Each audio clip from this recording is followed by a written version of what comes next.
So again, grace and peace to you on this Palm Sunday, the midpoint of Passion Tide, the entry to Holy Week, a bright morning, in fact, here in western Pennsylvania and also in our imagination of ancient Jerusalem as we picture the children waving their palms in the street before Jesus, the crowds shouting their welcome as the famous rabbi from the Galilee makes his entrance. But darker storm clouds are gathering for Jesus and for his friends and for all of us. And simply to say that I hope and trust we will all find moments in this coming week and in the midst of the storm for prayer and reflection on the way toward Good Friday and then finally to Easter morning. We continue to walk through the heavily textured pathways of Lent. We're reminded that it was just 5 weeks ago now on Ash Wednesday that we were called in invitation to keep a holy Lent by self-examination and repentance, by prayer, fasting, and self-denial, and by reading and meditating on God's holy word. I pray that it has been a season of growth and of deepening faith for you, that the week ahead and the season ahead will be rich for you and full of many blessings, that the good seeds planted and nourished in this Lent will give growth and a harvest in your lives. Those of us above a certain age will remember, perhaps with a smile, or perhaps with a sigh or a rolling of the eyes. I like to remember this just every once in a while. It just seems so perfect. When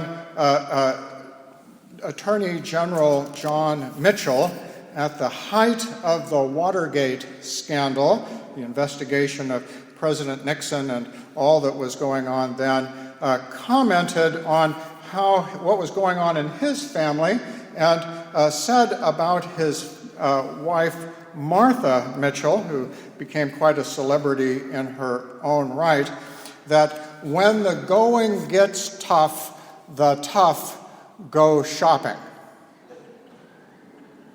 When the going gets tough, the tough go shopping. Now, I don't think in our immediate family, anyway, my immediate family, we don't have any shopaholics, but I think I have known a few folks who have confessed to some of that. I've heard people talk about how they needed to go out for a little retail therapy.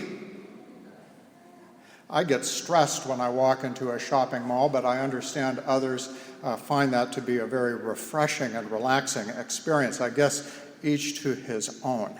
For others of us, it may be drink or drugs or gambling or food or mystery novels or binge watching on Netflix or video games or sports or escapist entertainments of all sorts.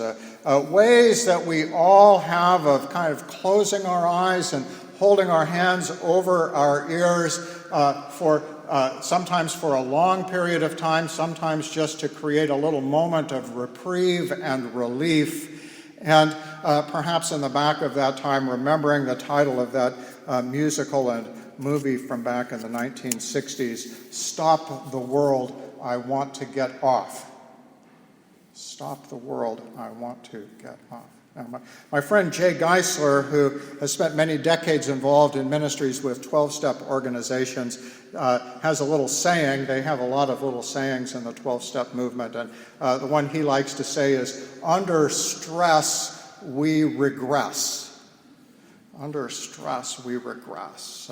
We like to keep our eyes fixed on our 5-inch screens or our 9-inch screens or our 90-inch screens. But one way or another, we are addicted to our addictions.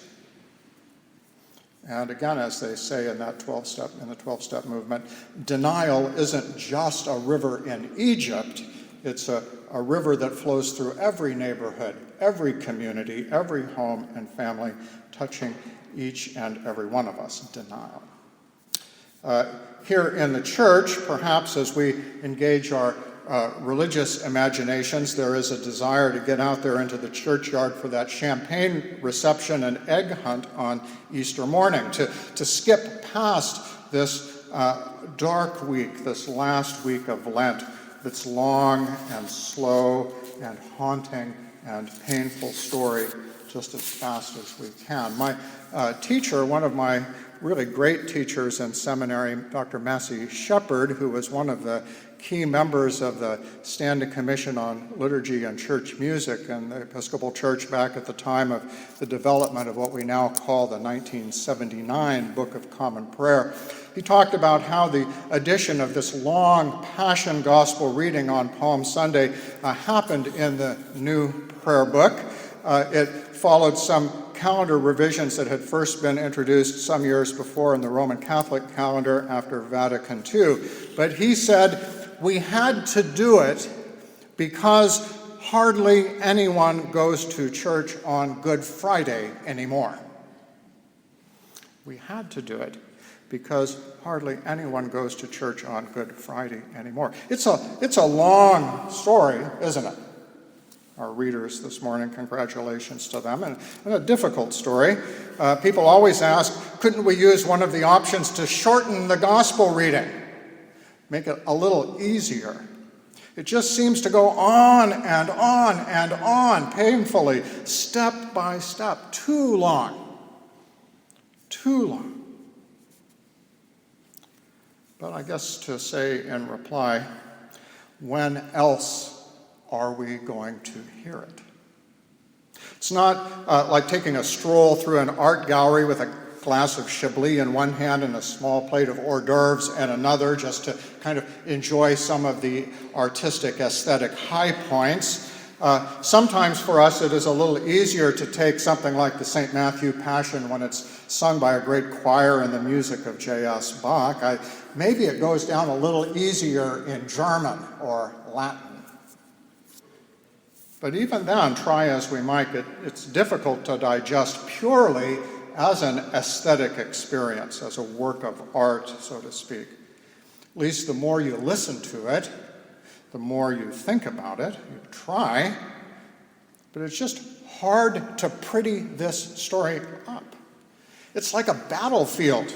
Mines are exploding, bombs are falling, bullets spinning by so near we can almost feel them as they pass. It's all blood and brokenness and betrayal and defeat. Everything is at risk. If we don't get that feeling in the pit of our stomach along the way this week, we really aren't paying attention. It's more than just some long ago, far away story. There is no safe place in Holy Week. There is that insistent feeling, as they used to say, that one of these bullets flying around in this story just might have our name on it. We're not watching from the sidelines. We're in the story ourselves. We have skin in the game. There's no turning back.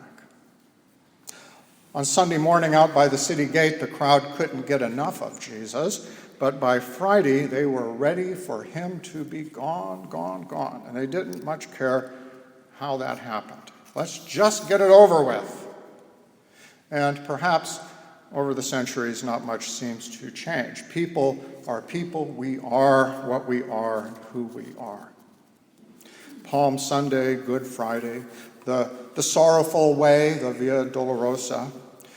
We sort of try to cover our ears and avoid as much of it as we can. We go shopping, we turn up the music, but the Passion Gospel rolling along around us all week long anyway, echoing, catching us here and there through the routines of our lives. From the moment that Judas turns from his friends and steps across that line.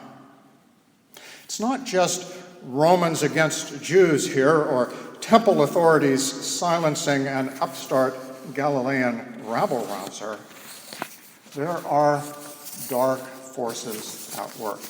If we don't think so, again, maybe we haven't been paying attention to the story as it's been told all the way from the beginning. There are dark and dangerous things going on here. Just because we shut our eyes doesn't mean that it's not still happening around us. The enemy that Jesus is facing down in these hours, he is really interested in us too. We might find it easier to pretend that he isn't there, that he isn't real, but he doesn't pay us that same courtesy. If we were thinking we could get through this week unnoticed by him, by the Prince of Darkness, we have more thinking to do. The histories of nations and peoples, past and future, a sea of humanity, and each one of us to be counted one by one, fleeting images. The echo as the nails are hammered into the wood of the cross. My 6th grade Sunday school teacher told me that in the supernatural time of that hour, Jesus saw every sin in the vast panorama of humanity, and mine and yours in particular. In the crowd at the foot of the cross that afternoon, he saw each of our faces with clarity, every sin and every sinner, and he knew each of us by name. I am entirely sure that that is true. I'm entirely sure that that is true. Walk in love as Christ loved us and gave himself for us, an offering and a sacrifice to God.